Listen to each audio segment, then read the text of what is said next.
Hello, everyone. Welcome to another episode of the CODEX podcast. As usual, I'm your host, Sonny Kruger. Joining me today are my usual co-hosts, Tim Morse and Dan Kelly. Hello, ladies and gentlemen. Welcome to another beautifully barbaric episode of the Codex podcast. Hi.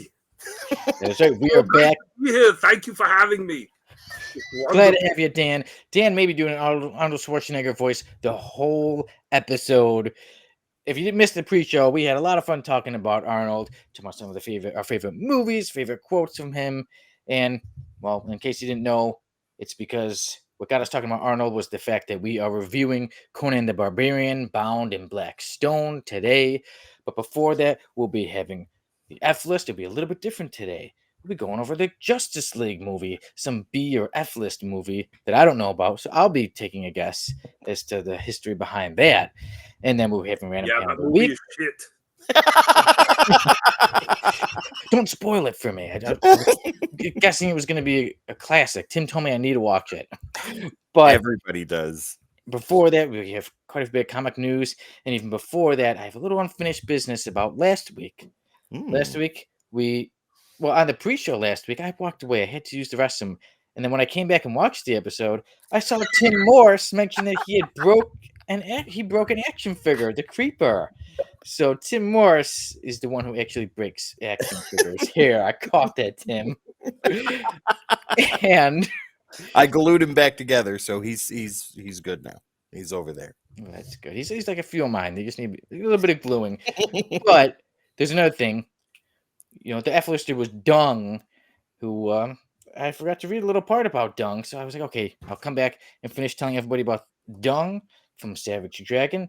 And the thing is that Dung, he was a part of the Annihilators, the Vicious Circle, the Super Free Coalition of Chicago. And you know, I didn't mention that they mentioned online that his actual powers, Dung, the guy who shoots out what looks like feces, his actual power is Dung can transport feces from all over the world into his high-pressured suit of armor that can then be discharged as blasts of various levels. Oh my god. And I at forgot one to mention point, that about Dung. and at one point in his life, he transported it all to the set of the Justice League unaired pilot. And they filmed it. And that's what Hey, we're yo, doing Savage Netflix Dragon. today. You want me to give you a little shit or a lot of shit today? You let about- me know. How about from all over the world? And now we can put that crap behind us. We can get on to the comic book news, starting with the rundown. All right.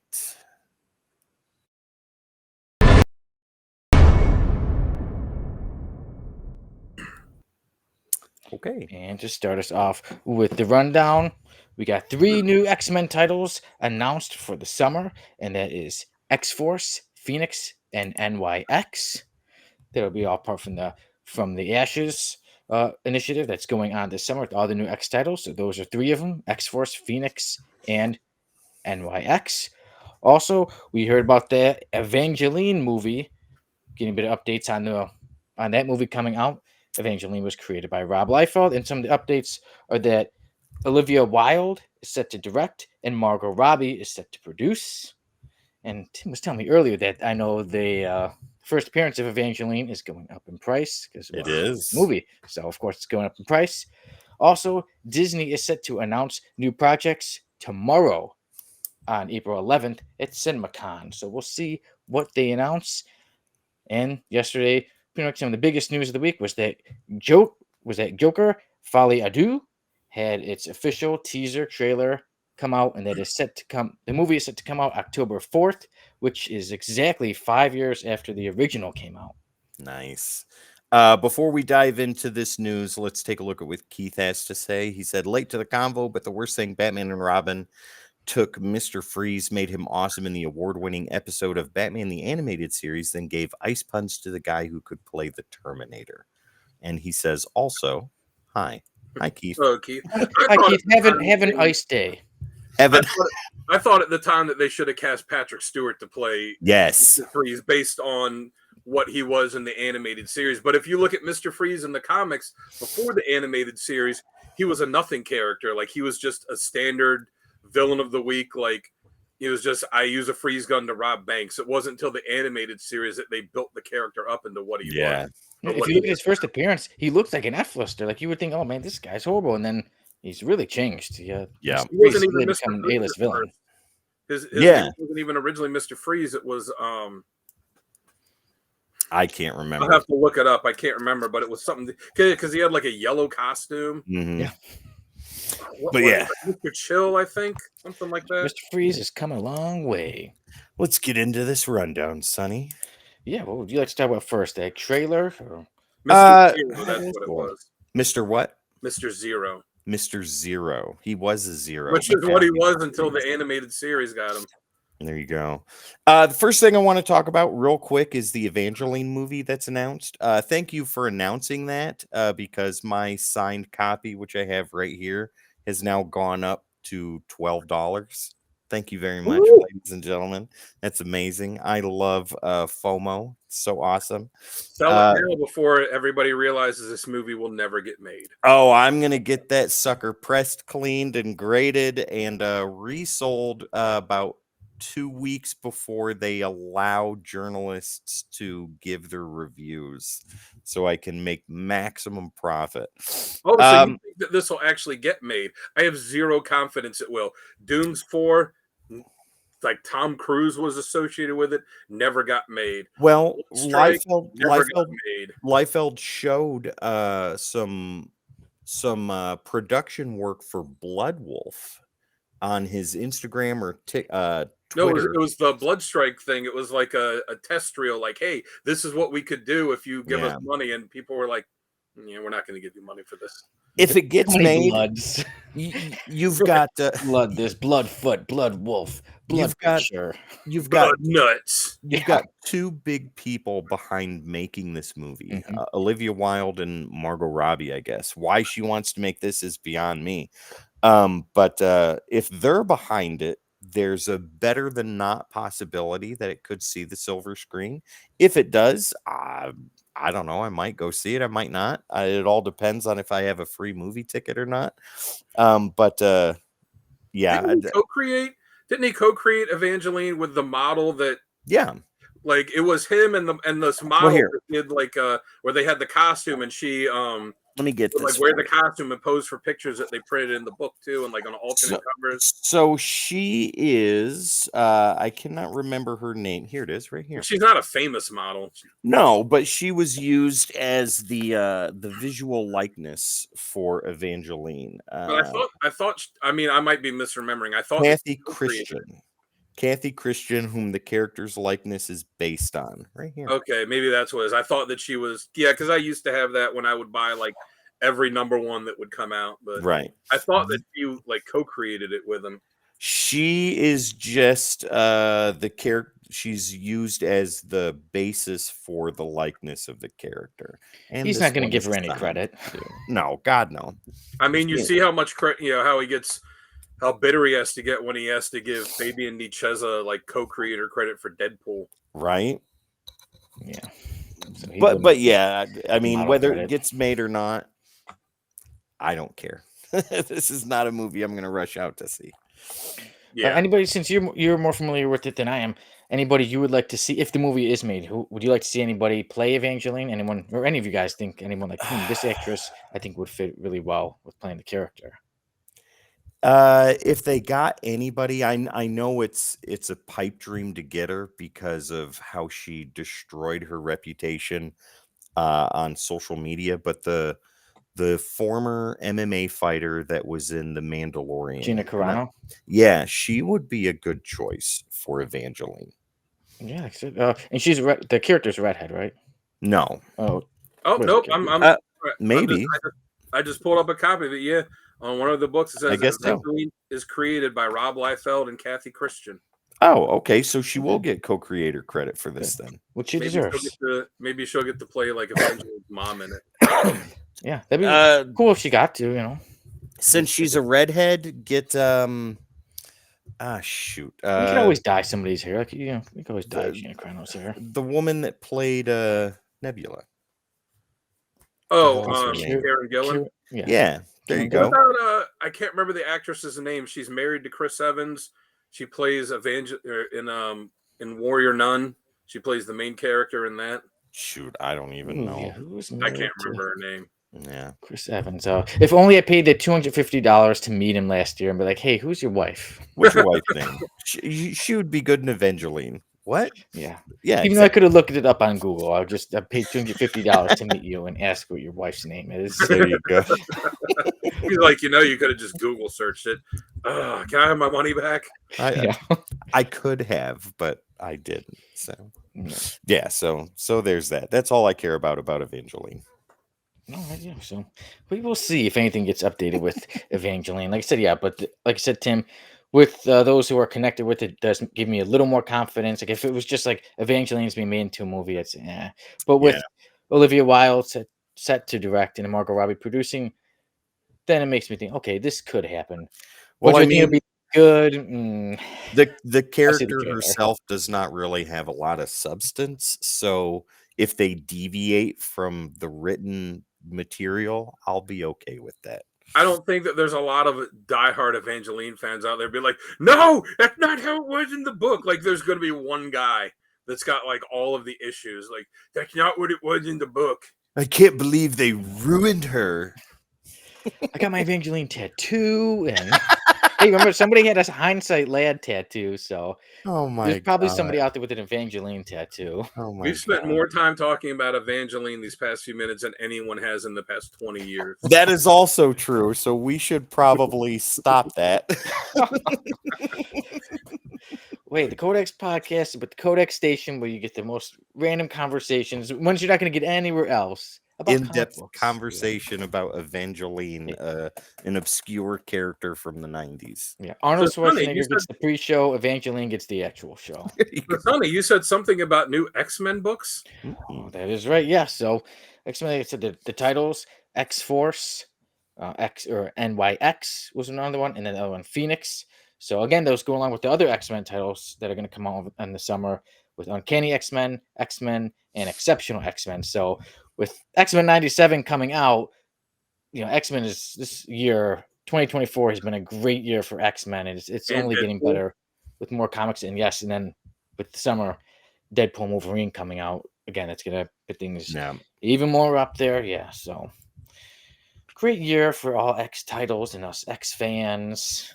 I put a question out on because we on Comic Character of the Day, the Facebook page. All last week was X-Men stuff for Character of the Day, Cover of the Day, Question of the Day, Random Panel of the Day. It was all X-Men related. One of the questions I put out was, hey, if you could pick one X-Men character to get their own solo book, who would it be? There are a lot of good answers on there. Stuff like, yeah, I wouldn't pick that character, but I could see that. Nice. Who would you pick? Who would you guys pick if you could have one character get a solo book? In today's age, like a character you really don't see a whole lot. I'd love to see Longshot in like an extended series. I think that would be really cool. Yeah, Longshot would be awesome, especially with Mojo World and everything. Yeah. But there's so much they can do. So I won't take your answer. I will say I will go with Bishop. I would say there's a lot you can do with Bishop. He's had some before too. Yeah, he's getting a resurgence in popularity. So as far as these titles go, like I'll get the first run, like the first storyline. I think out of Keith has a good one. Cool. Yeah. Random. And also Longshot. I'd love to see Random in a mini series, like a 6-issue mini. That'd be great. See, I said I'd like to see a mini series, and I don't know if it's really been dealt with in the comic. If it has, I missed it. I want to see a mini series of Forge when he was in the war, when he lost his hand and lost his leg, and then had to like rebuild him. Because I know it's been referenced a lot, but if it's something they covered in the comic, I either missed it or I read it so long ago that I don't remember it. But I wouldn't mind seeing like a mini series about that. He is also a severely underrated X character. Yeah. But yeah, as far as these titles go, I'll get the first run of X-Force, Phoenix, and NYX. But I think out of the three, I'm going to stick with Phoenix the most. I think I'll drop X-Force and NYX after the first storyline. Yeah, for me, it depends. Like, I'll have to see who the writer is, who the artist is. Most, even more important than that, who the cast of characters is. Yes. Well, I know Deadpool's how good they running X-Force. Yeah, but I know Gail Simone for her X book. She said something on Twitter that she's I don't know. She didn't say if they're X-Men, but she said she's introducing 4 new mutant characters. Mm. And she also said that like the rosters of the X-Men teams, when these team books start, are not necessarily what the rosters are going to be the whole time going forward. Interesting. Yeah. Like you said, Dan, I think that really, goes with me too. Like to see who's writing, who's doing the artwork, and especially who's on the team. Yeah. I think a lot of people too. We're kind of wondering, like, we're fans of people. Sometimes we see a character we like, I'm like, okay, so and so's in it. I want to check it out. So I know Juggernaut's going to be in one of the teams. Because, the Deadpool movie, it's like, oh, it's Deadpool and Wolverine. So what's Marvel doing? Oh, here's a Deadpool and Wolverine comic. Yeah. If the movie comes out and there's, it's going to have this ton of cameos in it. If there's one character that, like, blows up more than anyone else, see how long it takes them to get a solo book. Well, going back to what you said about what Gail Simone said, like what the roster is now isn't necessarily what it's going to be at the end. I like that. There are so many X-Men members that it's going to be awesome to see these teams rotate out. I'm really excited about that. Kind of like the satellite years for the Justice League. There's just so many characters that you can interchange and switch. I'm excited about that now. Because I look at the roster there, I'm like, where's my man Colossus? Right? He would fit perfectly on that team that's got like Gambit and Rogue and Nightcrawler, Wolverine. Like he just fit with that perfectly. Where is he? Yeah. Yeah. So we will see. We'll definitely keep you updated. And we'll be getting some of those comics and checking them out. Maybe there will even be some reviews coming up from the Codex station. You know what I really want? Oh, go ahead, Sonny. Oh, I think we were both about to talk about the same thing, Tim. I think that's the Joker. One of you has to talk about it. Yeah. Nothing to say. I'm left speechless. Well, Tim, you sent the trailer, so I'm guessing you saw it before us. So anybody? So that when I sent you that trailer last night, it had been released an hour before. So like they dropped it late last night. And if you haven't seen this trailer, holy shit, it looks good. I saw a comment where somebody said nobody asked. What do you say? Literally, no one asked for this movie, and nobody asked for anything that's out there. Nobody asked for Terminator. Nobody asked for Predator. Nobody asked for the X-Men. Well, after it's out there, my thought. A few people asked for Avengelyne. Right? They all can't be one guy. But my thought on answering that question was like, there are a million people hyped about this movie with that trailer drop. And with that movie releasing in October and they're dropping the trailer in April, it looks visually, it looks amazing. And it's going to have the same kind of tone and uncomfortable feel that the first movie had. And I cannot wait. I'm excited about it. Yeah, and one thing with them calling this a teaser trailer, because it's like a full trailer. It is. They're almost like two teaser. 2.5 minutes. Yeah. So that means they're eventually, maybe in the summer, they'll come with the official trailer, which will be, again, probably around maybe 3 minutes or something like that. Man, so. And that shot at the end. Dan, did you watch the trailer? I have to take a different view than you. I have zero interest in this movie. The first one, I didn't think the first one was anything special. Oh, wow. I didn't see it when it came out. All the edgelords are disagreeing with you in unison right now. They can all kiss my ass. No, honestly, I didn't see the first one when it was in theaters. It was, like I heard all this hype about it, but I saw the trailers and I'm like, doesn't look like the Joker to me. I finally saw it when it was on. I think I rented it when it was either on a streaming service I had, or I like rented it from Redbox or something. But I did eventually watch it, and I said, okay. Joaquin Phoenix's performance in it is amazing. He absolutely, even though I don't really like the Oscars because I don't like this whole, let's judge art like it's, a quantifiable thing. Even he didn't like it either. He says he doesn't care for this stuff. I was like, yeah, but he showed up to accept it, didn't he? Oh yeah, sure did. We got to accept like our works. His performance was amazing in it. But I watched it and I said, okay, to me, this isn't the Joker. This is it's like they made this movie about a person becoming unhinged and losing themselves little bit by little bit, and they just said, hey, if we call it the Joker, it'll get a lot more attention than it wasn't. But if they didn't call it the Joker, nobody would have watched it and said, oh wow, man, that really seems like the Joker. You are absolutely correct. To me, it definitely looked like a Martin Scorsese, like it was made to look like a Martin Scorsese film. This with them having De Niro in it, it seemed a lot like Taxi Driver, a comedy.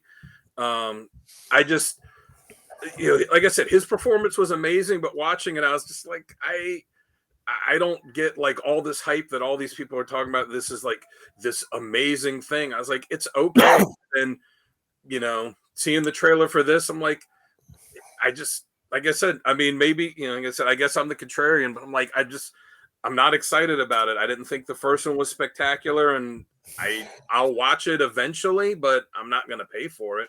Well, so you're not a little monster. You're not one of Gaga's little monsters. I mean, I like Lady Gaga's. I like her stuff well enough. I really like some of her songs, but I'm like, there's nothing about watching it where I'm like, oh my god, I've got to go see this. It's like, oh, they're going to be singing a bunch of cover songs throughout it. Like, so with the first movie, the best way that it was explained to me, and I agreed with this, is it's Joker in name only. They're in Gotham. Thomas Wayne is in the first one, and et cetera, et cetera. But beyond that, it's Joker in name only. The second one is the same thing, and I'm glad that James Gunn is deeming this and the Batman and any other movies that come out not in the DCU as Elseworlds. I dig that a lot. This will have the Elseworlds title before the movie, and that I think makes it a little cooler, because then directors and actors can experiment like this and make these type of movies that do not have any impact on what Gunn and Safran are trying to do with the DCU.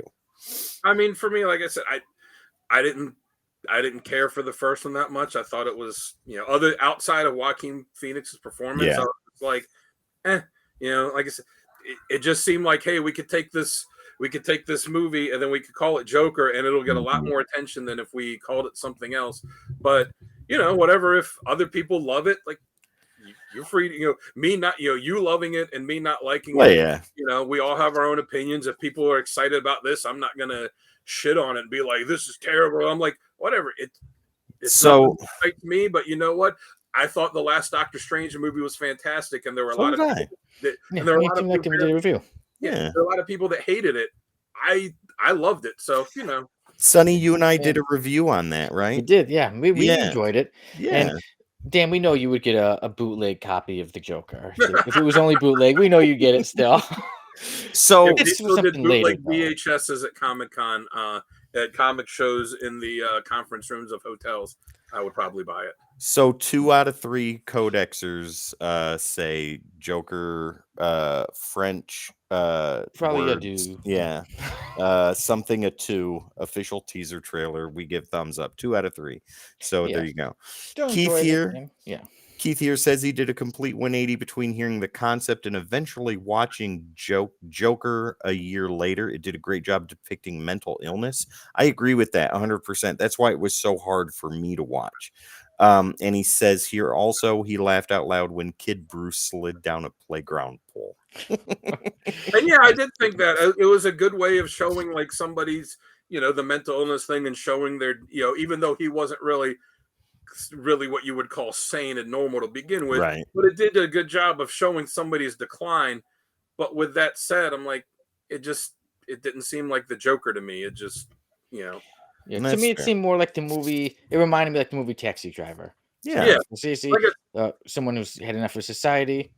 It's a different story, but that's one thing I would want. Like, I'd say someone didn't see it, I'd say I enjoyed it, but don't expect it to be like a superhero movie. It's more like a regular movie. It was very, like I said, I thought it was very, very heavily influenced by Martin Scorsese movies.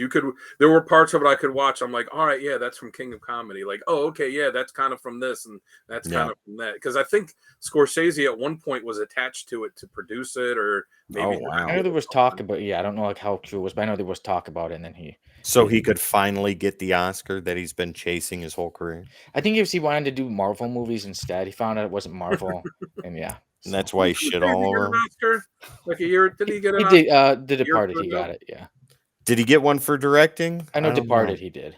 Oh, well, there you go. Congratulations. Because I think The Irishman was nominated for a bunch of stuff, and that was another one. I was like, I like Martin Scorsese, but that movie was just.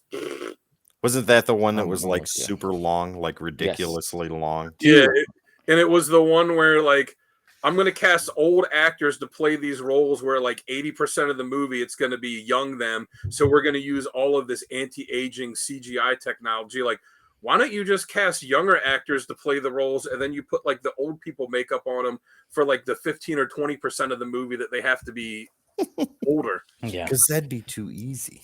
Because the CGI look he did in it to make him look young was terrible.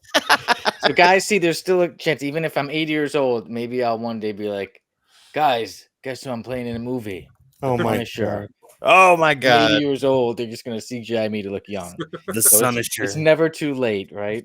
The Sunisher finally gets his big screen debut. It's when they adapt the Punisher the end. 2099, made in the year 2099. There you go. Holy cow. But guys, I got a message, and it was from Dubby. Oh. Do you know they had sent a message No, I didn't. while we were doing that? But that brings me up to before. I think we've covered all the comic book news. Mm-hmm. Are we good to that? But speaking of things that have sponsored us before, Tim, would you like to tell us about a place where people, all this comic book talk, can you tell us where people can get some comic books? Yes, absolutely. So, ladies and gentlemen, our very own Uncle Gary, who is a proud co-owner of Comic Logic, the only comic book store in Loudoun County, Virginia. They are our sponsor tonight for this episode of the Codex podcast and throughout the rest of the entire month of April as well. And they've got some stuff coming up that you guys really need to check out. So, Comic Logic events, April 20th. That is 10 days from now, guys. They have their 9th anniversary. The entire Comic Logic team is going to be there, and you need to be as well because they're going to have plenty of deals, plenty of sales. You get to meet Uncle Gary and the rest of the Comic Logic team. They are a bunch of great people, and you will not be disappointed. Dan, you can attest to that because you've been in that shop plenty of times. Yeah. So, yeah, and there's plenty of content right here on the Codex station at Comic Logic that you can check out for yourself if you're still on the fence. Also, ladies and gentlemen, May 4th, excuse me, is Free Comic Book Day, and it is also Star Wars Day, and they have got an awesome guest coming with them for Free Comic Book Day this year on May 4th, and that is Brendan Wayne, the Mandalorian himself. When the helmet is on, Brendan Wayne is who you see on screen, and he is cinematic royalty, ladies Who's and his gentlemen. grandpa? Ooh, that would be John Wayne, the Duke. Yeah, he's going to be there. He's going to be doing signings, and you guys need to go there too, so that way you don't miss out on something like that. And also, May 19th, Dan, I know you have been to the one last year. They're going to have their Spring Lock Con. Yeah. And go into a little bit of what your experience was like at Spring Lock Con last year. Yeah, it's pretty cool. So it's funny because I had been to Comic Logic a few times before we met Gary, and when me and Sal went down to his house the first time to do that big long video, which everybody should check out. It's the most epic collection, and it goes beyond comics. But after we did that, we went to Comic Logic, and as we were pulling up and pulled into the shopping center, you pull into the shopping center, and then you pull up in this road, this path, whatever, up into where there's like 4 kind of shops up there that overlook the shopping center. And as we're pulling up, you can ask Sal about it. I went, I've been to the shop before. He goes, you have? I'm like, I remember this. This is a very unique way to pull up into a shop. And I'm like, yeah, I've been here a couple times. But yeah, it's cool. So they close off that whole section of the parking lot there. They have all these vendors set up. They have vendors set up for comics. They had the local karate dojo there that were doing balloon animals and stuff for kids. Nice. They had people there selling, like I said, selling comics, selling toys. They had a local author there selling their books. They had one woman there that was selling bows and stuff. I took my daughter Emily and bought her a Barbie bow for her hair. It is a whole big family event. Yeah, so all kinds of different things. And then Gary always talks about his guy Warthog Comics, his personal comic dealer. Yeah. That guy is set up just inside Comic Logic, selling back issues and stuff too, and then all the stuff at Comic Logic. There you go. So, ladies and gentlemen, head over to Comic Logic. Right there is the address in Ashburn, Virginia, and you've got all of these events coming in this month and the 2 events next month. The 9th anniversary Free Comic Book Day with the Mandalorian Brendan Wayne doing his signing, and then May 19th Spring LotCon. Don't miss out on all the fun, ladies and gentlemen. Last year they did it. It was around Halloween because they did a costume contest too. There you go. Oh, nice. That must have been fun. All right. So, you know what else is fun? Winning things. Oh, that is Would you tell also everybody what they can true. win? All right. So, ladies and gentlemen, Nirvana Comics, my local comic shop right here in Knoxville, Tennessee, once again has been more than gracious enough to pass along something for us to give to you. And that's going to be really, really easy for you guys to do. So check this out. Feral, the people that did Stray Dogs. There you go. Nirvana. Yeah. The people that did Stray Dogs, they did another series. This is called Feral, and this is the Nirvana Comics exclusive cover right here. And if you know the movie that it's homaging, you definitely know. This is Fright Night from the 80s, guys. Super awesome cover. Look at this. This thing looks gorgeous. It looks beautiful. It's in an awesome Mylar bag, and this could be yours. Real simple. All you have to do is make sure that you are subscribed right here to the Codex station on YouTube. All you got to do is hit that subscribe button. Definitely, if you're on the fence about that, you shouldn't be. If you've made it this far into the episode, just hit that button. That's part 1. Part 2, throughout the rest of this episode, ladies and gentlemen, all you have to do is type in hashtag giveaway, and you will be entered in to win this. We will be giving this book away at the end of the month here in April, and hopefully you can be the lucky winner. All you got to do is be subscribed to Codex and do hashtag giveaway at any point throughout the remainder of tonight's episode. Yeah, do it now. There you go. All right, there we go, Sonny. All right, so, well, some people are going to be up to doing that. Get to work, and hit the subscribe. Get yourself a comic book. We'll try to win one. I've been up to some work. After over 100 episodes of the Codex, podcast, maybe one day I'll get one of those nice ticker things that show up, so I can say, "Hey, everybody, I'm on TikTok and I make little videos, sometimes comic knowledge, telling you excuses of what you can do." When you get a comic, say, "Hey, I got a deal. Somebody sent this to me."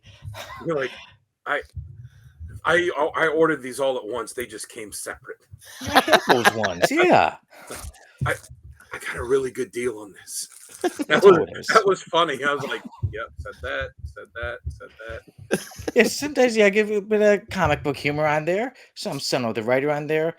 Also, the other night I finished. Like I said, the series about a series is finished. It's ready to come out on YouTube. That April I'm 19th. excited about. And I decided to what time because I like to check it out before everyone does. So, inspired by X-Men 97 at 3 a.m. Oh my It'll first God. be out there. I'll be able to check it out before everybody. So in case there was some mess up, I'd be able to do a little thing. But so on April 19th, when you wake up, episode 3 of a series about a series will be available. I will see that the next morning.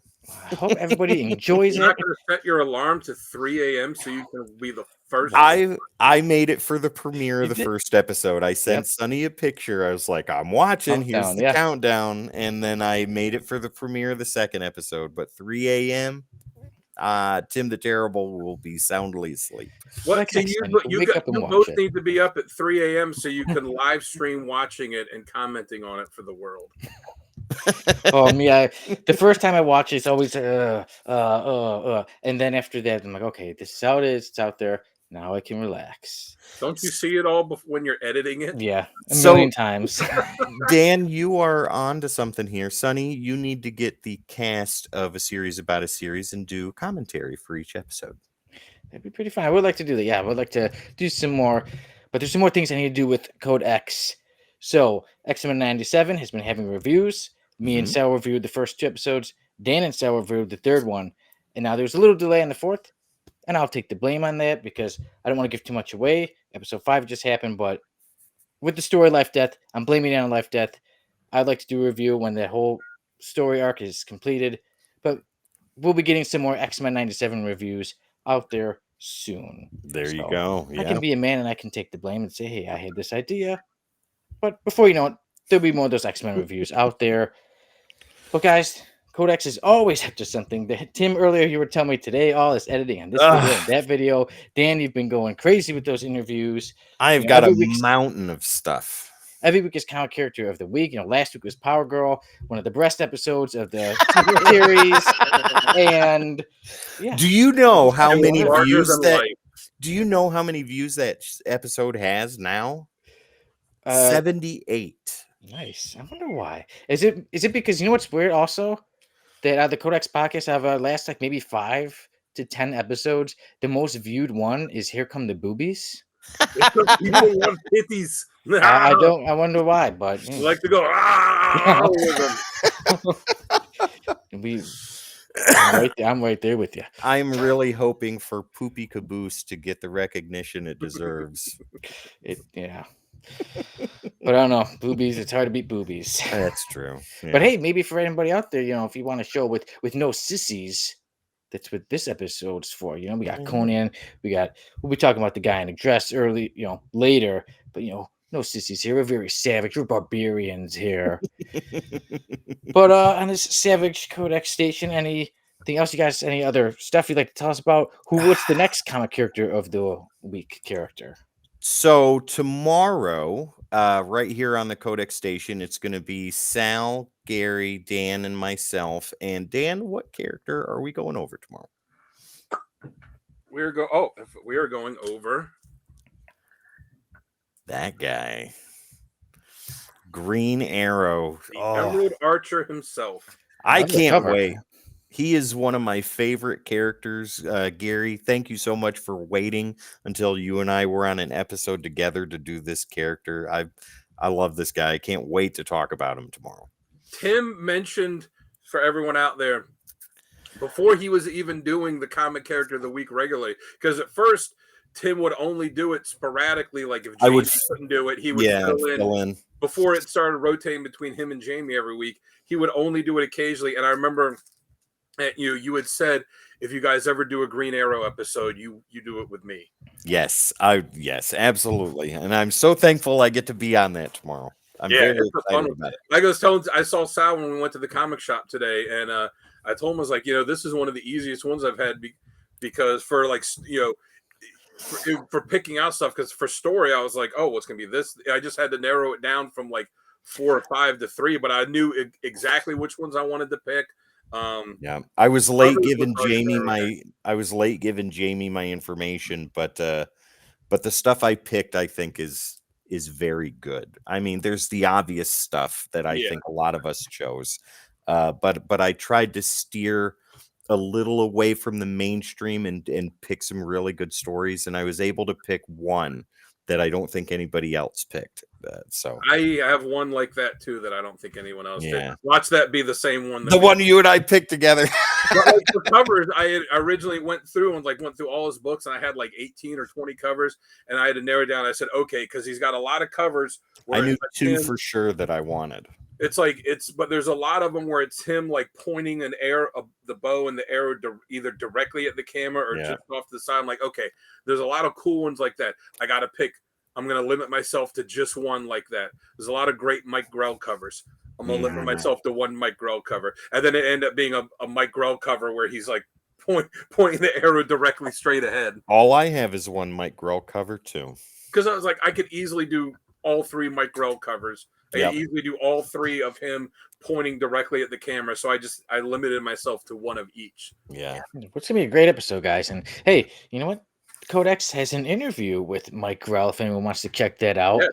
And we talk a lot about his Green Arrow run on it. Yeah. Nice. And me, Tim, and Jamie reviewed the Longbow Hunters on an episode of the Codex podcast. That's right. It got high marks from me. Sonny, I don't remember if you gave it 10 out of 10, but I think it was so close. It either was or so close, but it's an amazing story. That's one I would definitely pick.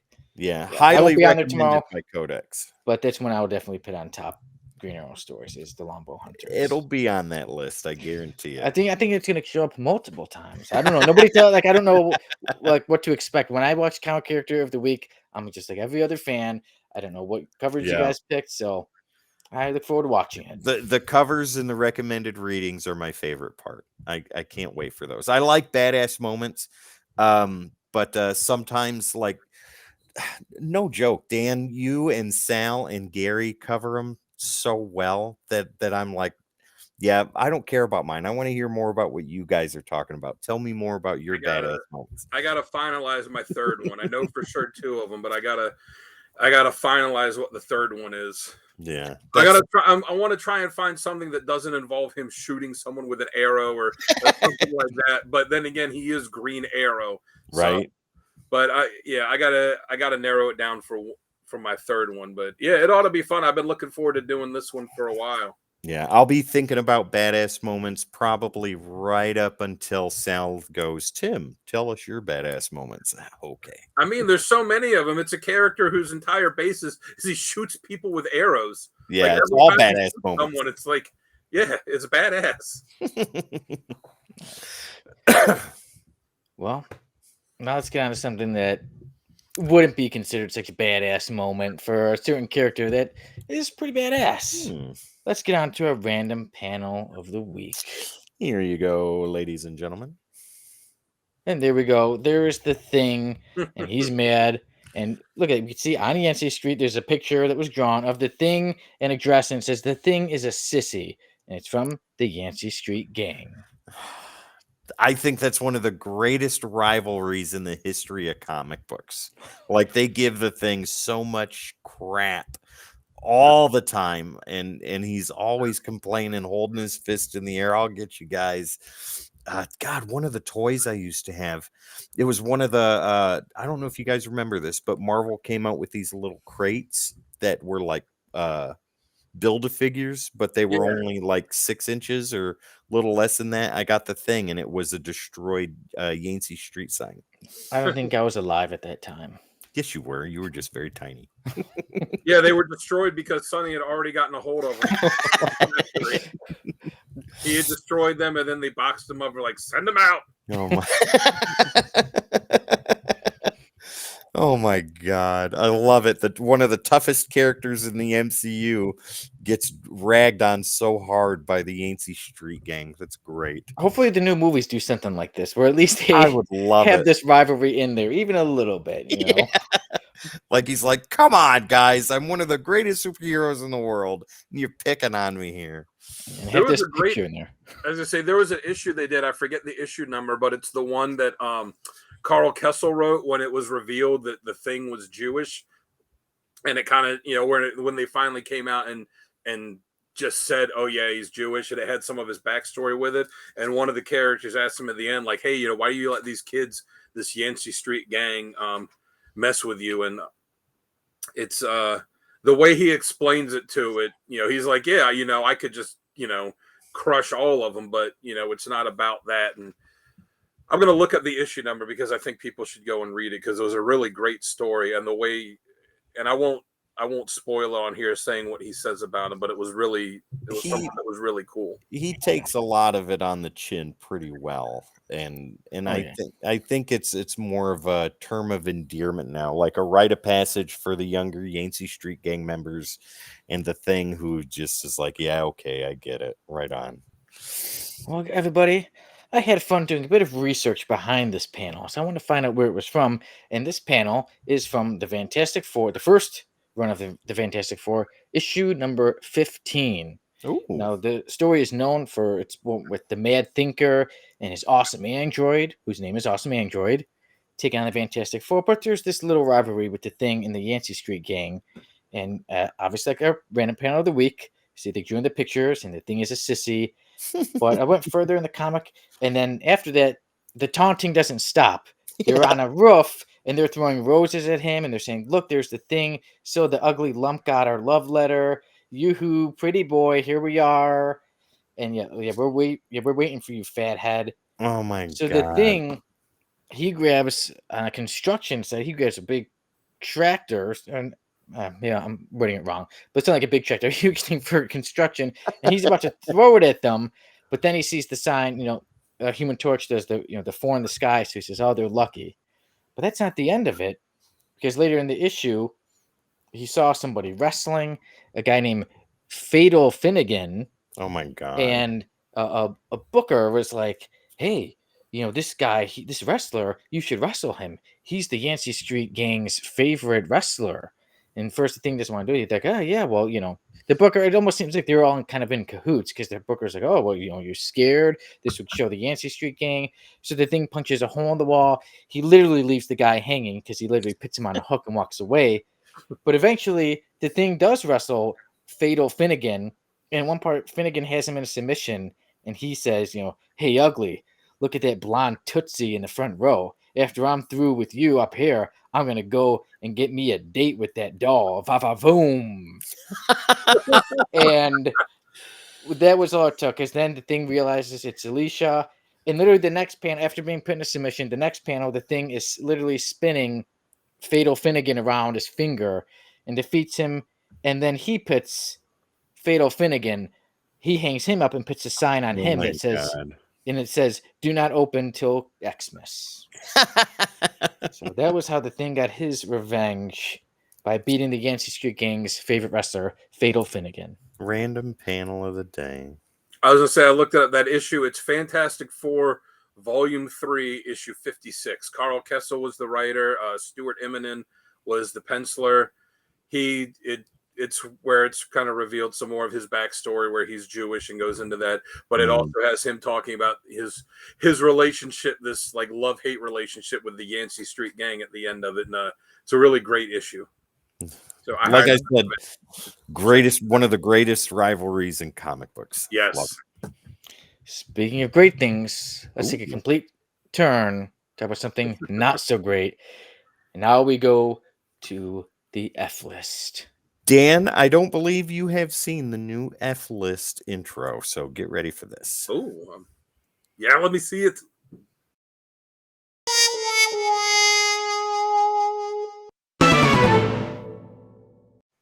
Did it even show up? Not for me. Not for me.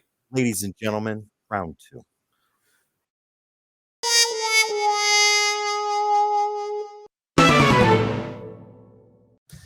There we go. So it showed up, and this week things are a little bit different. We're going with a live action Justice League movie.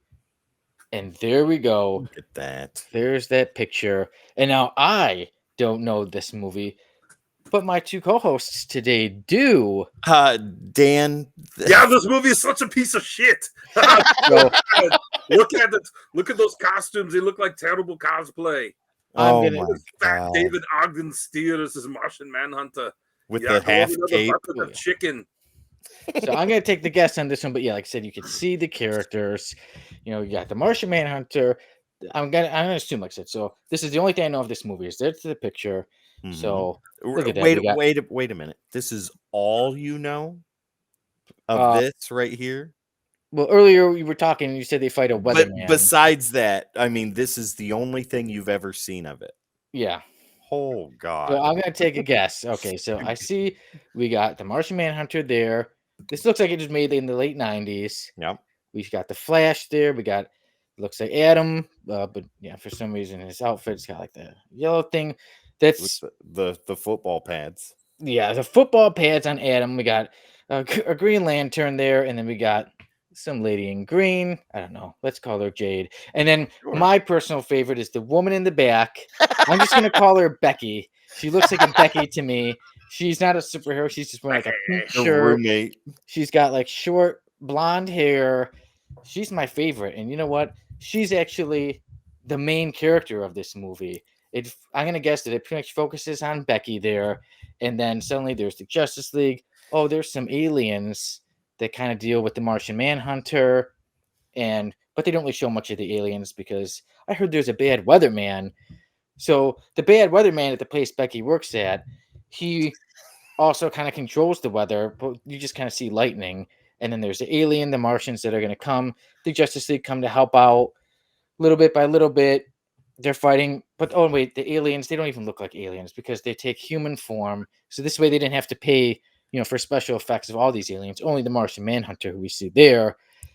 And then we go back to Becky, and even at one part she doesn't think she can help, but Becky can because she distracts somebody and even throws one punch and it knocks one of the aliens out, and she goes like, "Ow!" I'm helping. Yeah, but she did help, with even though she hurt her hand. Yeah. But in the end of the day, oh yeah, Green Lantern there, all the great things Green Lantern can do, he basically just like powers up his punch. That's the only thing he does. Adam, he gets small, and then they decided to copy the movie Honey, We Shrunk Ourselves in the part where they jump into the Hot Wheels car, but they couldn't afford a Hot Wheels car like that movie did. So they just had a 7th grader from woodshop class make like a little wooden car, Like a hit his Pinewood action figure Derby. in it. He just shoved it off and said, "Oh look, he saved the day." Oh my god. Yeah, Flash literally, since no special effects, they just told him run past the camera very fast. That's how he did his thing. For Martian Manhunter, as awesome as he is, all the powers, he's just kind of like Zordon in Power Rangers, and he just kind of stands back. He just kind of stands back and tells them like, "Hey, do this, do that, good job, thank you for saving." And they save the world. Becky's all happy, and the weatherman is bad. He's defeated, and then Becky gets a promotion. And there we go. Great Justice League movie. We all love Becky. Okay, so some of it you're pretty close.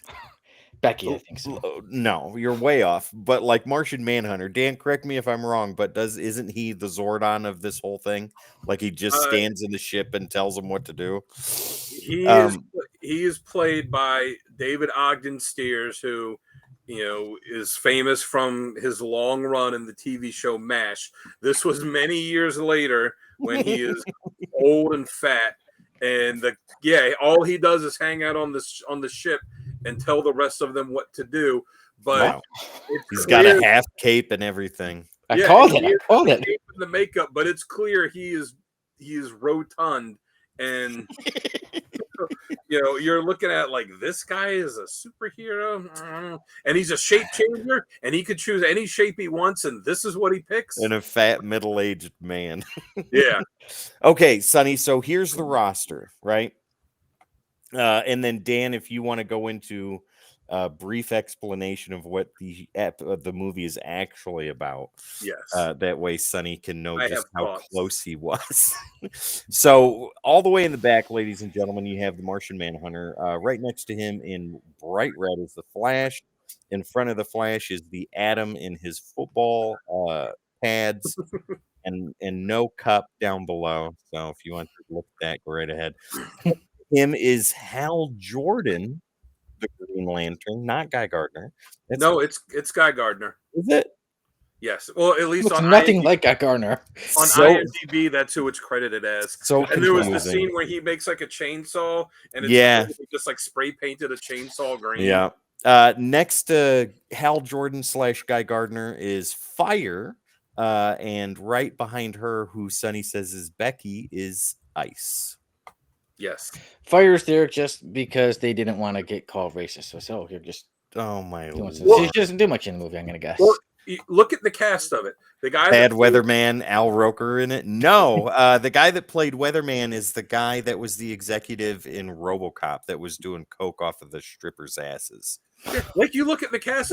Miguel Ferrer played the Weatherman. Yes. This came out in 1997. The guy that played Guy Gardner, Matthew Settle, he played a badass in Band of Brothers. The guy that played Ray Palmer, John Cassier. He's the guy that did the voice of the Crypt Keeper for Tales of the Crypt show. Wow. The one that's Not a playing bad cast. Fire. The one that plays Fire is Michelle Hurd, who's recently been on the Picard show. Tons of stuff. Yeah. Yeah, David Krumholtz was in it. David Ogden Steers was in it. Like, even the one I'm looking at, Kimberly Oja, the one that played Ice, like, she's been in a bunch of stuff. Like, they had a decent cast. It's just, this was horrible. yeah, like the Flash, they had him homeless in it. And the Atom was like a high school science teacher, and Ice like didn't have her powers at the beginning of it. That's why she didn't get a costume until like the very end of it. And Sonny, you got to realize, why is she in regular clothes? Yeah, you got to realize that this is all done in the style of action and then interview. Yeah, So, that's right. Wow. They were like interviewing them throughout it. Yeah. So Fire and I are roommates, and I have no powers, but she has powers, and I just look up to her so much, and it's horrible. Wow. Yeah. And then the Weatherman is the villain. Yeah, it's clear. It's clear that they had. Why is Green Lantern wearing blue? Because this was supposed to be the pilot for a TV show that never got picked up. This never aired. You can only get it as bootlegs. Mark Kind of green. Mark Waid was writing Justice League at the time that this came out, and he saw a bootleg of it at Comic-Con, and an interview asked him what he thought about it, since he was the current Justice League writer at the time. And I'll never forget his quote. He said, "It's 90 minutes of my life I'm never going to get back." Like, Sonny, this is atrociously horrible. Yes. Ladies and gentlemen, You need to watch it. It's Yes. a must watch for how bad it is. If anybody in the chat has a YouTube link for this on YouTube, please post it here. Dan has it on VHS, but He we bought need the movie. Sonny to see this. Well, like I said, I was telling these guys, in the days before YouTube, In the before times. yeah, in the before times, Last century. you would hear about this stuff. I mean, even the internet, wasn't that much. You would hear about The late stuff on like 20th century. message boards, or you'd hear about something in like Wizard Magazine or Hero Magazine or something. If you wanted to see it, you had to buy a copy of it. So I've got this and many, many others. I showed the guys some of them, these bootleg videos that you would get at comic shows, at Comic-Con and stuff. And if you wanted to see it, that was the only way to get it, was to buy a copy of it. I have my bootleg Blu-ray of the Fantastic Four movie, one of the greatest terrible movies ever made, and the best Fantastic Four movie ever to hit the silver screen. Well, at least Fantastic Four, like, that's a picture from the movie. The Justice League one is literally just pictures from the comic. None of that is from the movie. This is that's the them thing, going to Kmart to get a photograph taken in their Yes. Halloween costumes, and mom's in the back like, "Okay, Becky, I need you to tilt your head to the side just a little bit, and Cassandra up front, tilt your head a little bit in towards Becky. Guy, I need you to look fierce. Adam, give me that big smile. Flash, Yeah. stand there straight, and Dad's right behind you. Okay, ready?"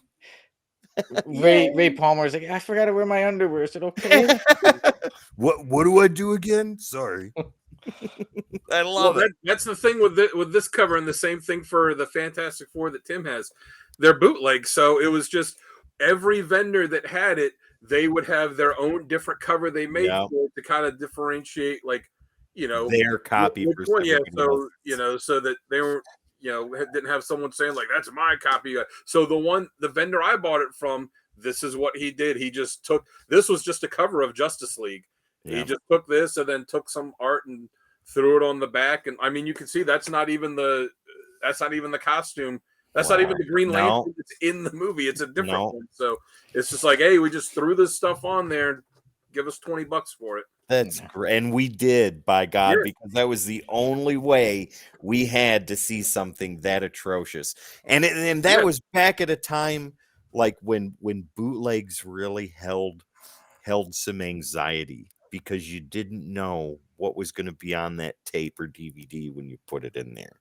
Well, You no, just- that's the Somebody's thing. head in the way the whole time. You just hope, yeah. Most of these guys, most of them, at least the ones I dealt with, were good about it. They would always have the TV and the VCR there, or when it got to be DVDs, would have it there, and they'd pop it in and So you could so see. that you would know, like, okay, this is it. But so you could also see, like, the video, especially with DVD, the video quality of it. But yeah, I mean, it wasn't just that, because you knew most of the time that they were going to be bad. Every once in a while, you would get one, and you're like, wow, this was actually good. Like, they should have released this. That happened occasionally. Most of the time, they were pretty terrible. Yeah. But it was that thing, like, I've got the copy of this, like, I've seen it, and to tell other people, like, oh man, I haven't seen it, let me borrow it. Where did you get like, that? No, I can't. You can come over and watch it, but that's about it. Now I would like make copies of them, and be like, yeah man, give me a blank tape, I'll copy it for The you. video quality slowly degrades with each copy of a copy of a copy. Oh my god, I love it. You want me to send you a VHS copy of it, Sonny? If you want, I don't know how to play it, but TJ says, I wonder what Sal's bootleg looks like that he sells at his foot massage parlor. That's a good question. Keith here says, I have a bootleg of the Generation X TV pilot. Dan, if you wouldn't mind your due diligence, please. Keith, let me know if this is the same one that you have right there. Yeah, the same copy. See, this one went all the way. It's got like all the stuff in this. This is a nicer looking, for the person that went ahead and made this. This is, like a profession. And it was cool because they always came in these like clamshell cases too. Yeah. But, it was funny because the effort they put into making the video on here, they didn't put into the actual cassette, because I had to put my own label on it and write Generation X on it, because, the tape inside of it just had nothing on it. But do you have Nick Fury by chance? I do not have Nick Fury. But I don't have it. Oh, Keith says something. Because I never bought that one. Yeah, he never bought it because he stole it. I never bought Nick Fury because that one was something that actually aired. And they would not Generation X aired too. Well, yeah, but this was one that I kind of actually somewhat liked. Yeah. But I also like Matt Frewer too. So, but Joker, no. Generation X, yes. The Nick Fury one they aired, and then would not often, but very rarely, they re-aired it a couple times. This one got aired once and then disappeared. Sonny, imagine that. David Hasselhoff of Knight Rider and Baywatch fame is Nick Fury. You know what? You could say whatever you want about the quality of it, and the Hoff was great. As like Nick Arnold Fury would say, it's shit. He looked like Nick Fury stepped out of the comic. Like an old, grizzled Nick Fury. He looked just like Nick Fury. The movie was terrible. It was like him and fighting Madam Hydra, but the look of it was good. Yeah, I've seen the pictures. Cool. Here's the look. So, Tim, would you let us look at that picture from Justice League one more time? 110%, absolutely. So we usually ask if end of it when Ice finally got her costume, didn't they have the end of it where they were all like, if I remember right, walking down where they were all like walking towards the camera, like the team shot, and how heroic. It was great. We say, can they get out of the F list? I say this is the movie that the F listers have to watch. These are the stars of the F list. This is a movie. This is a movie that needs to stay in the F list because it's so bad it's good. That kind of thing. Like you have to watch it. It has to stay there. It can never get out. I agree. Now, whose costume do you think is the best and whose is the worst? Effort wise, Green Lantern's costume. The worst, Adams. Yeah, I see. I don't know that fire costume is pretty terrible. Well, I mean, everything was spandex. But I think with you, Tim, I think Adam for me is the worst. Yeah, them football pads just do not do it. I'd say Green Lantern. I'd agree. Green Lantern's probably the best. I might have put Flash there if they didn't have that stupid lightning bolt on his glove. Well, the helmet too. Whatever the hell's going on with that. Well, especially too because a few years earlier in the '90s we had the Flash TV show, which Yeah. though it only lasted one season. The suit looked so good in that. Oh yeah, the That velvet type look. Yeah. That was the best live action Flash we've ever gotten. So yeah, I think they stay in the F list for good reason. Yeah, that's what, like you said, that's what the other F listers are punished and have to watch. Yeah. And Keith was wondering the same thing that I was wondering about Becky. Who was she, fire or ice? Which one was she, fire or ice? She was was ice. Though Did the she win a origin, contest? Yes, she did. the origin was very different than in the comics. Yeah. But yeah, like I said, because Flash was homeless and like a loser, and the Atom was like, if I remember right, it's been so long since I watched it. But Guy who hated underwear. he was like a high school science teacher. Yeah. Fire was like a model, and I think that's the only thing they got even remotely close to the comic books, because in the comics, Fire is a model too. and Ice was like working for the guy that was the bad guy, the weatherman, and then she was like getting her powers at the end, and like the very end was when she got a costume, and like you said, it's just them walking towards the camera. TJ says it looks more like Nightwing than Green Lantern. The mask looks like something from Batman and Robin, before Batman and Robin, or even it looks bad. And the hair was definitely more like Nightwing than it was Guy Gardner. Right, there you go. I thought it was always Hal Jordan in Guy Gardner's costume. So it's been a long time since I watched it. I was just going off of IMDb, and it lists the character name on IMDb as Guy Gardner. It lists Flash as Barry Allen, but he acts like Hal Jordan like throughout the whole episode. It was like a combination of different ones, because at the time Kyle Rayner was the Green Lantern, so like it was kind of Guy Gardner with some of the costume, but the Kyle Rayner mask, but like some of the added, like the way he acted was Hal Jordan. It was just a big mishmash. Yeah, it was horrible. All right, you absolutely have to watch it, Sonny. Yes. Oh, after you watch it, listeners, and watch it. After you watch it, I'll rewatch it. We can do a review of it. I gotta find it. That'll be a fun one. I wonder if we can get in trouble or copyright struck for streaming it. They need all the money. They're gonna try to get everything. That's people true. streamed it. I mean, I guess it depends on, if it's up on YouTube to watch, just look at the date and see how long it's been on YouTube. Maybe if it's something that's like been on YouTube for 6 years, chances are they're not going to bother with it. Maybe we'll dust off the old Discord and have a live stream in Discord and watch it. That'd be amazing. There's so, we could make that a semi-regular thing, because there's so many unreleased. For members of the Codex Station, right here on YouTube. There you go. $3.99 cost of comic book. Yes, the members only. That can be something you can watch us, and you can live stream with us watching some of these terrible unreleased. That would be amazing. Or barely released things. I would love it. All right, guys. So now the F list has its movie and its movie stars, and now we get on to our review of Conan the Barbarian, bound in black stone, and Tim the Terrible will get us started off with the credits. All right, ladies and gentlemen, Conan the Barbarian. This is the current run from Titan Books. This is issues 1 through 4, bound in black stone, written by Jim Zub, artwork by Rob De La Torre. Color artwork goes to Jose Villarrubia and Dean White, and letters go to Richard Starkings. All right, I'll give us That's me. Oh yeah.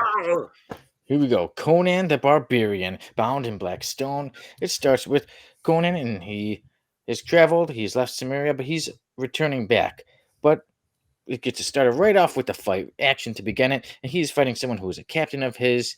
That he did say that a couple of people died under this captain, so he doesn't want to be with him anymore. So Conan, they fight. No surprise, Conan gets the better of this guy. It's a pretty good fight though, but Conan gets the better of him, and then he does bloody too. And there's also a topless woman watching the fight too, just to mention that, And then his people that say, "Hey, we want you to be our new leader," and he doesn't want a part of it, right? He just will take his money and he'll be on his way. But then, Kiss my ass. I don't want to lead you, idiot. so actually, while he's there, he does come across a one-eyed woman, and she's asking about what he wants and things like that. But he wants to. He kind of tells her, like, this kind of gets you into the story. Yeah, like, oh, I'm going back to Samaria where I came from, and then as he's about to leave, Brissa comes back and she gives everybody a warning. And even someone calls her, he's like, this picked, and he calls her the B word. He's not very nice. They're not listening to her because she's a picked. But then, guess what? Brissa's warning is correct because the undead, well, she calls them Army of the Lost, but later it's called the Tribe of the Lost, which are undead. And they come back and they are slaughtering these people. And Conan is fighting, and later, like I said, her name was Brissa. She's fighting too. They get away. They escape all the carnage all the way around. I killed some goddamn zombies. It was awesome. I was like, yeah! Speaking of that, Conan, would you tell us what happened when you cut one of the heads off? I cut it off. Yeah, and then that head, literally, I thought a very cool part. Conan cuts the head off, and the head is still alive, and even as it's flying, takes a bite out of somebody else. Yeah. Oh yeah, I really like that part. Conan, you probably didn't see that because you were busy cutting up all the other undead. So Conan and Brissa make their escape. So then we get into the next issue, and suddenly, so now they are following this tribe of the lost. But they're not lost. Yeah, they're not lost. And every now and then they see that they'll stop. The tribe of the lost will stop and they'll stare up at the sky, and they're worshiping something, right? So they keep that in mind. And as this time is going on, Conan and Brissa, sometimes they start talking, and she tells that she notices his blade. Hey, that was a picked blade. That belongs. And he even tells her, Conan, he's a very manly man. He kills, he takes his money, he'll have sex when he wants. And then he even tells her, because she still gets angry, he says, don't raise your weapon to me unless you pray for a quick death, woman. I took the blade and thus it's mine until I decide otherwise. It's mine. Get your hands off of it. So then they start arguing, and then one of the undead come. Conan takes it out quickly. With the blade that she wanted. With the blade she wanted. Yeah. It's his blade. But the two start to become close, and they start to talk, and eventually she wants a little more. And she says, I banged the brains out of his brain. I'm like, yeah. I'm a warrior. Before that, she said, give me something beyond chill winds and endless dread, Cimmerian. Show me this fire that fuels you. I told her all right. Yeah, I told what the passion was going on. I showed her why I'm called the Destroyer. We're a bunch of juveniles here, ladies and gentlemen. So, but then we get to one of my favorite parts. When they were talking, they start to get a bit close, and they're talking about Conan tells the story how he left, and now he feels bad because he says he left, and then yes, TJ, you are correct. Here come the boobies. Yes, there was. But then Conan feels bad that he left and his people were slaughtered by the tribe of the lost. And then when she tells him, Brissa says, you were a seeker, Conan, a seeker, slayer, and survivor. And it's far better to have seen the world than be trapped by it. So that was one of my favorite lines from the story. And then they go out, and then that's when more of his people, they are slaughtered. They go back to Samaria, and that's when he sees that most of them have been slaughtered. He thinks it's all, but later we find out that not all of them have been slaughtered.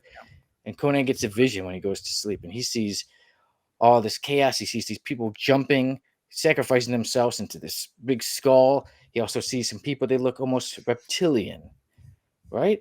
And then so he wakes from his vision, and he goes back. Now, the people of Samaria, they are made to be the army of the lost, or the tribe of the lost. And he comes to us, Padrak, I may be pronouncing it wrong, or Padrak, and Conan is forced to kill someone that was a friend to him. Mm-hmm. So again, it's still Conan and Brissa, and they have to kill the lost, even though it was former Cimmerians. And then they find this huge fortress of black stone, and they know this is where they must go. And that's where I'll stop my run through of the story, right here at the halfway point. But there's a lot more excitement. There's a lot more twists and turns and reptilian people and sacrifices. And overall, I enjoyed this story. I like the artwork. I think it goes very well with it. It's an action-packed story. So if you want an action-packed story with constant killing and cutting heads off, this is a story for you. Yes, there's a warning. There is nudity. It is very violent. So if you're like a little kid, or you're like, hey, I want to get my kid something, but I don't want it to be too adult, then maybe another story. But if you are fine with all that stuff, I highly recommend this story. Action-packed all the way through. There was one thing for me is I kind of felt that I would like to see Conan get more of a challenge. I like that he's this big, super tough guy, but nobody really gives him much of a fight. He kind of cuts through everybody easily, except for when he stumbles a little bit and falls somewhere. But he seems to get through everyone pretty quickly. And I must say, I don't like to give too much away, but Brissa, I felt in the end I was not satisfied with Brissa. This is an ongoing series, so this is a 4-part. Yeah. So it is completed. This story arc is completed in 4 issues, but there Yeah. are more issues out there. And It's at issue 9 right now. So the so second story arc has finished, and they're just starting the third right now. yeah, and that's one thing at the end also lets you know, like, okay, there's going to be another story arc. But I felt they really did Brissa wrong. I don't know in the other issues what's going to happen with her, but if this was the end of Brissa, that really throws me off, because I felt that they created this very good character, a good match for Conan the Barbarian. So who knows? Maybe my opinion will change later if I see something happens with her. But right now, they brought my rating a little bit down, but I still really enjoyed the story. It's an action-packed, fun story. I, Sonny Kruger, on the Codex podcast with the Codex station, give Conan the Barbarian Bound in Black Stone 9 out of 10. Ooh. Okay. Now, Dan Kelly, what do you think of this barbaric story? Yeah, it was really good. I dug it. Honestly, I had to read it online because I didn't have the issues. And when I brought up the first one, I went to the first page and went to read it. I'm like, no, this got to be a reprint of something. And I had to scroll up. I'm like, no, okay, this is it. The artwork looks exactly like Buscema's artwork from the old Marvel series. And I mean, not similar. Like, it looks like they got hit. They like dug him up and got him to draw it again. It was spot on. The artwork was my favorite thing of it, because it had that old Marvel Conan feel to it. Yeah, right off the bat, it's him kicking ass. I actually didn't mind. I know Sonny said he wished that they had given him a challenge. With this being the first storyline in the series, I actually didn't mind that he just kind of plowed through everyone. Excuse me. Because with it being the first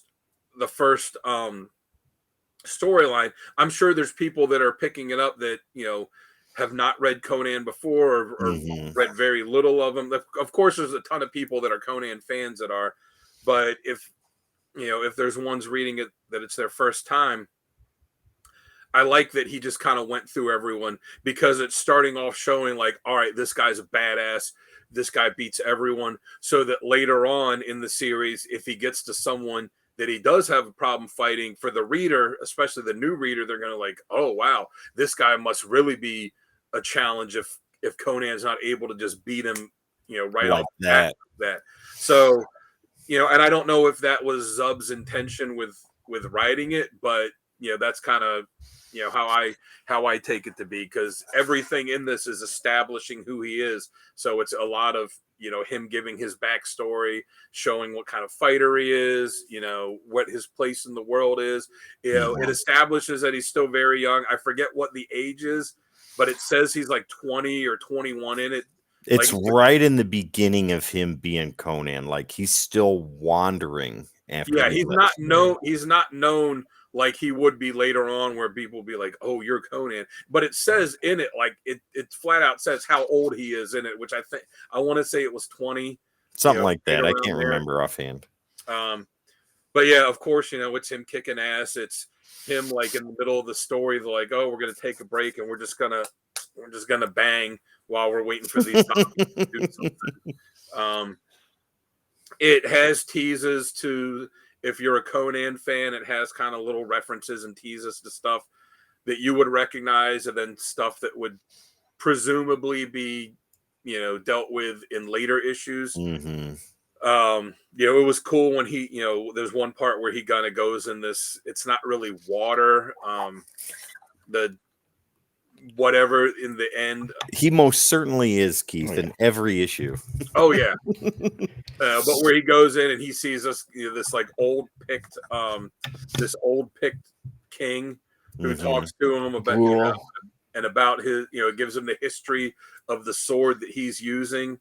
That was pretty cool. You mentioned about the woman in it.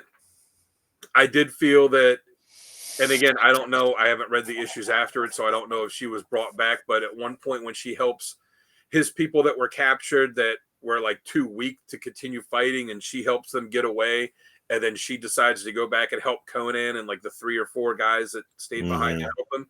And that's the last time you see her. And then when they get out and he goes, well, where is she? And they go, oh, she went back in to help you. And, the whole place was collapsed. I'm like, all right, if this is the end of her, that's kind of a letdown because she was such an important part of the story, first couple issues. And then she's just like, I'm going to go off to help him fight again. And you never see her again. So it leads me to believe that she will at some point come back. Yeah. But it doesn't tease anything with her, and it just kind of leaves it like, oh, she's dead, so that's kind of a disappointment, whenever you see a major character killed off screen. Yeah, because she comes in within the first 2 pages. Because when she comes, she drives the story forward. Yeah. Because if it wasn't for her and this warning, then this army would come into the town, and Conan fights him and then escapes.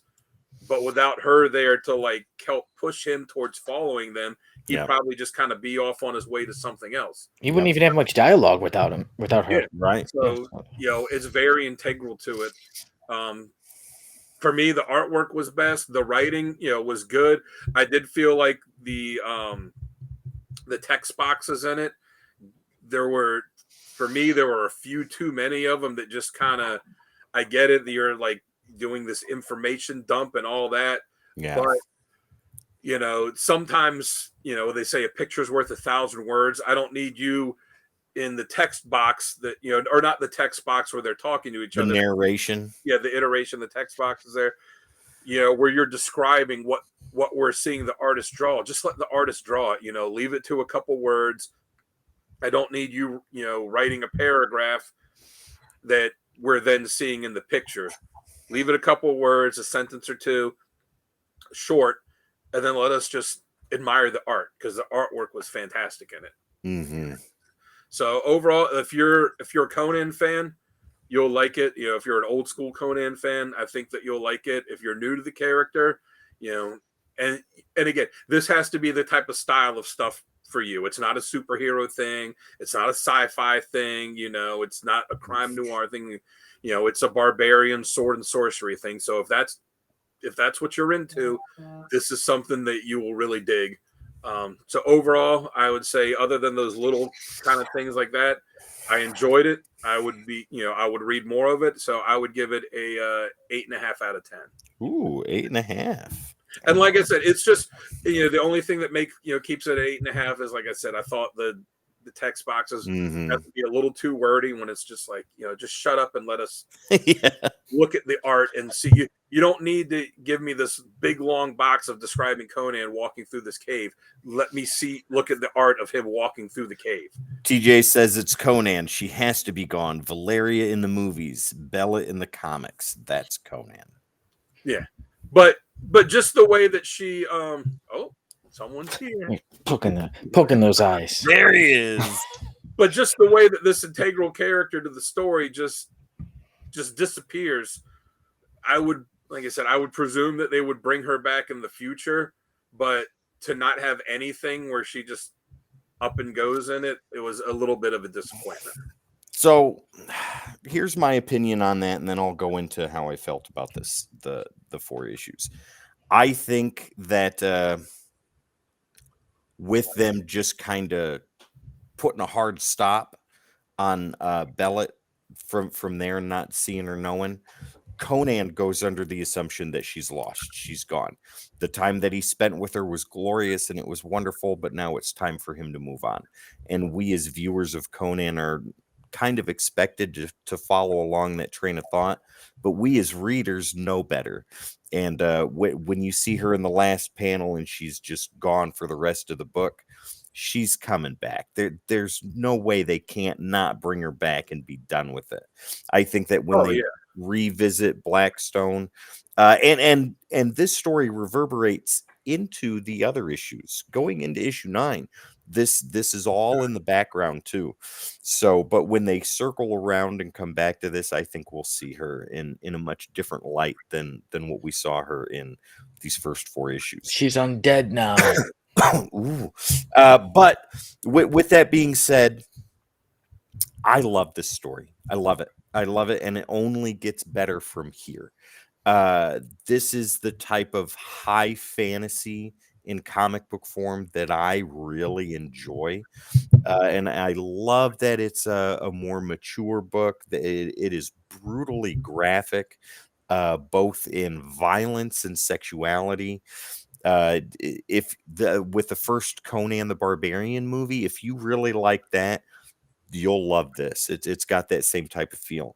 Now he talks a lot more than he did in that movie. Well, yeah, that is true. Didn't Arnold only have like 20 lines of dialogue in that movie? Few lines, very few. Much. Yeah. He had a great last at your God. What is best in life? Go ahead. To crush your enemies and see them driven before you and hear the lamentation of the women. And that's take 57, Arnold. Good job. Way to go. All right. But no, like you guys said, the artwork is beautiful. I love it. It to me, it reminds me of the comic strip that was in newspapers called Prince Valiant or whatever it was. It has that type of feel to it. This has a very pulp newspaper type feel, and I really enjoy that. Like I said, it's gritty, it's raw, it's dynamic. The artwork is gorgeous. The entire creative team on that, Rob Delatorre and the color artist Jose Villarrubia and Dean White, did a beautiful job making this look as visually stunning as possible.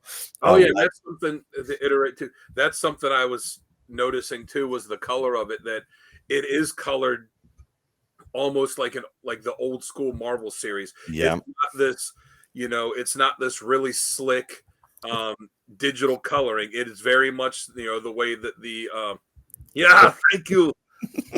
I'm doing a lot. Hi, Pam. Yeah.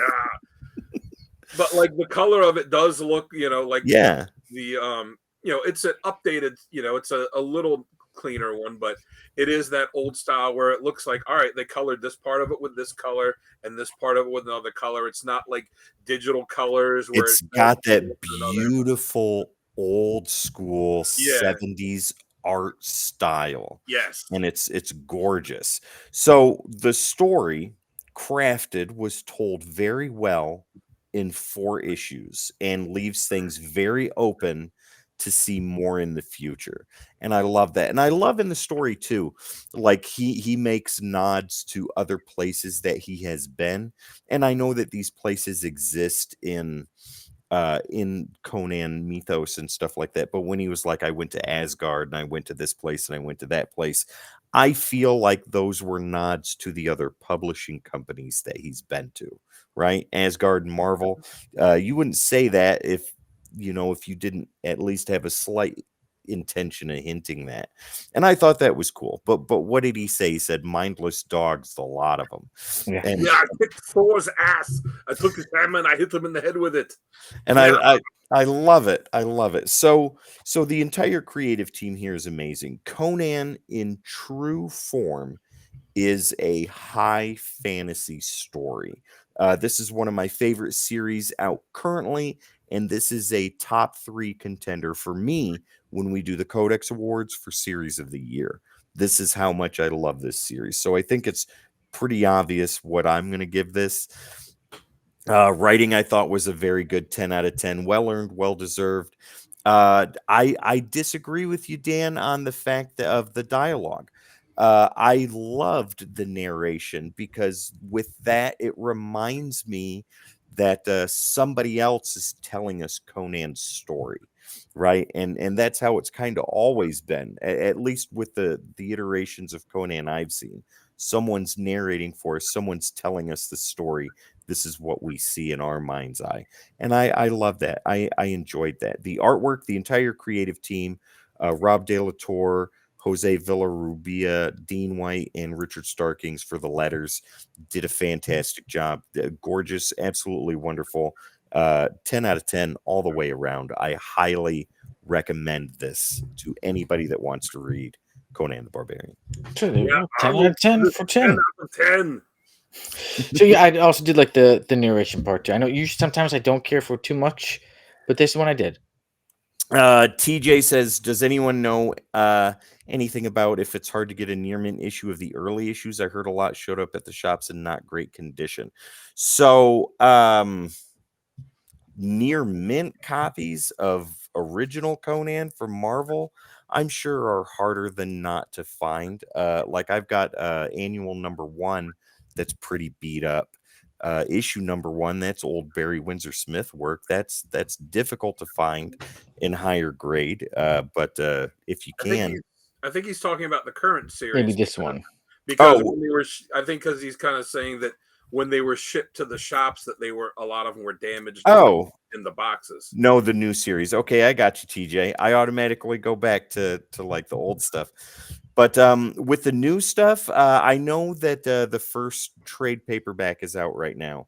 Yeah. If you could find near mint copies of the first couple of issues at your local comic shops, shit, I can even look at Nirvana and see if they have any, or I can go to the always famous McKay's and see if they have any there.